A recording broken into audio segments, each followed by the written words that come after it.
नमस्कार। BSc part 1 के inorganic chemistry के एक नए chapter chemistry of noble gases में मैं डॉक्टर प्रज्ञा टाक आपका स्वागत करती हूँ। नोबल गैसेस का चैप्टर हमारे यूनिट 3 का हिस्सा है जो एमडीएस यूनिवर्सिटी के सिलेबस में मेंशन्ड है। तो आइए हम शुरू करते हैं आज का चैप्टर। सबसे पहले हम इंट्रोडक्शन से शुरू करते हैं कि नोबल गैसेस क्या होती हैं। ये सभी उत्कृष्ट गैसें एक स्थायी विन्यास, एक स्टेबल कॉन्फ़िगरेशन 1s2 या फिर NS2NP6 के रूप में होती हैं, इस फॉर्म में पाई जाती हैं। स्थायी विन्यास के कारण ये समस्त गैसें अत्यधिक स्थायी और अक्रिय होती हैं। अब स्टेबल कॉन्फ़िगरेशन होता है तो ये जितने भी गैसेस हैं ये बहुत ही स्टेबल होती हैं और जल्दी से रिएक्ट नहीं करती हैं, इनर्ट होती हैं। इस रासायनिक अक्रियता या निष्क्रियता के कारण पूर्व में इन गैसों को अक्रिय गैसें या निष्क्रिय गैसें कहा जाता था। दे वर कॉल्ड इनर्ट गैसेस, क्योंकि ये रिएक्टिव नहीं होती थी, ये इनर्ट बिहेवियर होता था इनका। लेकिन वर्तमान में कुछ विशेष परिस्थितियों में इन गैसों की अभिक्रिया भी संपन्न हुई है और विशेष रूप से ज़ीनॉन की कुछ यौगिकों का निर्माण भी कराया जा सका है। अतः वर्तमान में इन गैसों को उत्कृष्ट गैसें कहा जाता है। और ये जो गैसें हैं ये जो गैसीय तत्व हैं ये आवर्त सारणी अर्थात पीरियोडिक टेबल में 0 समूह 0 ग्रुप बनाते हैं, जिसे हम वर्तमान में ग्रुप 18 भी कहते हैं। आइए इसकी टेबल की संरचना हम अगले स्लाइड में देखते हैं।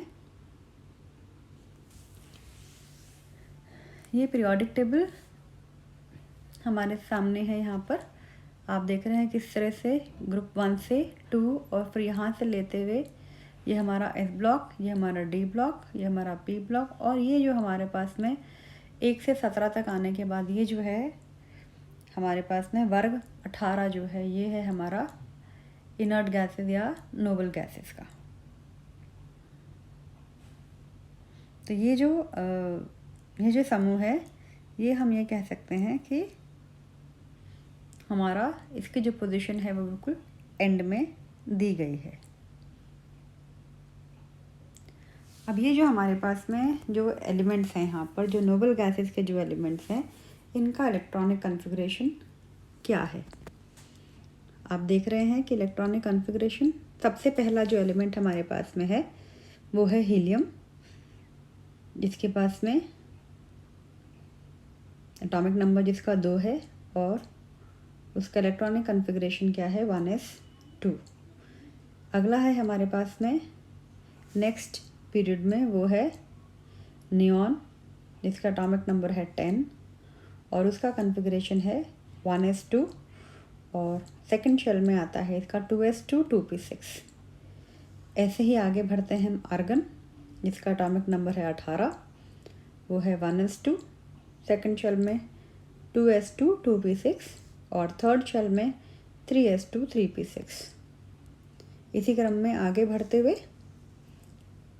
चौथा जो हमारे पास में नोबल गैस एलिमेंट है वो है क्रिप्टॉन, Kr, जिसका एटॉमिक नंबर है 36 और यह है 1s2 2s2 2p6 3s2 3p6 3d10, क्योंकि ये 4th पीरियड का है और ये इससे पहले हमारे पास में ट्रांजिशन एलिमेंट्स आ जाते हैं तो वो 3d10 भी इसमें भर जाता है। तो इसका जो इलेक्ट्रॉनिक कॉन्फ़िगरेशन है उसमें D ग्रुप का भी D इलेक्ट्रॉन्स का भी समावेश है और लास्ट में है इसका जो आउटरमोस्ट शेल है वो है 4s2 4p6। इसी तरह से हम मूव करते हैं जीनॉन और रेडॉन, दोनों में हम देख रहे हैं 3d10 4d10 और लास्ट में यहाँ पे 5s2 5p6। इसी प्रकार से यहाँ पे 1s2 2s2 2p6 3s2 3p6 3d10 4s2 4p6 4d10 और यहाँ पर ये 6 पीरियड में है। तो यहाँ पर सबसे इम्पॉर्टेंट बात तो ध्यान रखने की है कि इससे पहले F शेल के जो इलेक्ट्रॉन्स हैं वो भी इसमें फिलअप हो चुके हैं। तो हमारे पास में लैंथेनाइड ग्रुप भी यहाँ पर आ चुका है, 4F14 and then we move to 5s2 5p6 5d10 and 6s2 6p6।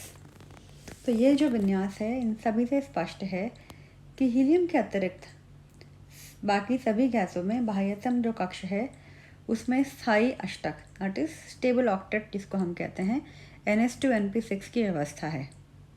और हीलियम के लिए भी 1s2 जो है वो भी एक स्टेबल कॉन्फ़िगरेशन ही है, क्योंकि कोश ही सिर्फ एक ही है, K कोश, जिसमें अधिकतम 2 इलेक्ट्रॉन ही रह सकते हैं और इसके पास 2 ही इलेक्ट्रॉन है। अर्थात यह भी जो हमारे पास में कक्षक है हीलियम का, यह भी पूर्ण रूप से भरा हुआ एक स्थायी कक्षक है। यहाँ पे हीलियम का ये एक पूर्ण रूप से भरा हुआ एक स्थायी कक्षक है। इसी प्रकार से इन सब गैसों का इलेक्ट्रॉनिक विन्यास एक स्थायी विन्यास है और इसी कारण ये गैसें सामान्य परिस्थितियों में किसी भी रासायनिक अभिक्रिया में भाग नहीं लेती हैं। इन गैसों को उत्कृष्ट गैसें अर्थात नोबल गैस इसलिए कहा जाता है क्योंकि ये गैसें सोना है दैट इज गोल्ड, प्लैटिनम आदि जो नोबल मेटल्स हैं, उत्कृष्ट धातुएं जो हैं, उनकी भांति सामान्य परिस्थितियों में कोई भी क्रिया नहीं करती हैं। और इनका एक और नाम भी है, वो है दुर्लभ गैसें या रेयर गैस। इनको हम रेयर गैस एलिमेंट्स भी कहते हैं। वह इसलिए क्योंकि ये सभी गैसें वायुमंडल में बहुत ही अल्प मात्रा में पाई जाती हैं। तो ये हमारे पास में एक जो छोटा सा एक इंट्रोडक्शन था नोबल गैसेस का, उसमें आज हमने ये देखा कि किस तरह से इनको हम पहले इनर्ट गैस बोलते थे, फिर हमने कहा नोबल गैसें कहते हैं क्योंकि ये जल्दी से रिएक्ट नहीं करती हैं और ये बहुत ही दुर्लभ गैसें हैं, इसलिए हम इनको रेयर गैस एलिमेंट्स के नाम से भी जाने जाते हैं। आगे के लेक्चर्स में हम और इस टॉपिक को कवर करेंगे। तब तक आज के लिए बस इतना ही। धन्यवाद।